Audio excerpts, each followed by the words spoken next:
В числе приоритетных задач для системы здравоохранения Ингушетии были и остаются оказание качественной медпомощи и улучшение демографических показателей. Так, демографическая ситуация в республике характеризуется высокой рождаемостью, низкой общей смертностью и относительно высокой продолжительностью жизни. Число родившихся детей за 2024 год, вы видите, 7963, 7836 по итогам 2023 года.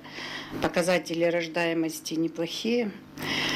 Ожидаемая продолжительность жизни, план был в 2024 году, потому что это один из показателей национального проекта, план был 81,8, к сожалению, факт по итогам 2024 года, и на сегодняшний день пока 78,5. Министр здравоохранения представила анализ показателей заболеваемости и смертности в регионе, отметила положительные тенденции по снижению отдельных категорий заболеваний. Показатели общей смертности по Республике Ингушетия по муниципальным образованиям. Здесь преобладают Малгобекский район, город Малгобек и город Магаз. И мы можем также наблюдать по статистике чаще всего дорожно-транспортные происшествия в этих наших населенных пунктах и происходят.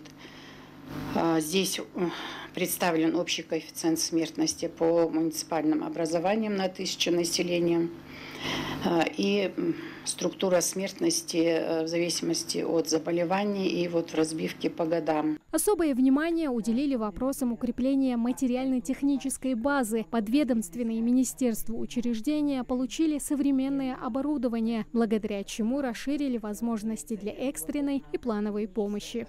В обсуждении актуальных вопросов здравоохранения приняла участие вице-премьер правительства Индира Сагова, которая курирует это направление. Она отметила, за каждым положительным изменением стоит коллективная работа врачей, медсестер, младшего медицинского персонала. Позвольте мне от всей души выразить глубокую благодарность каждому из вас за ваш неустанный труд, профессионализм, самоотверженность и преданность делу. Ваша работа порой, она невидима, но всегда такая важная, нужная, является залогом здоровья и благополучия жителей нашей республики.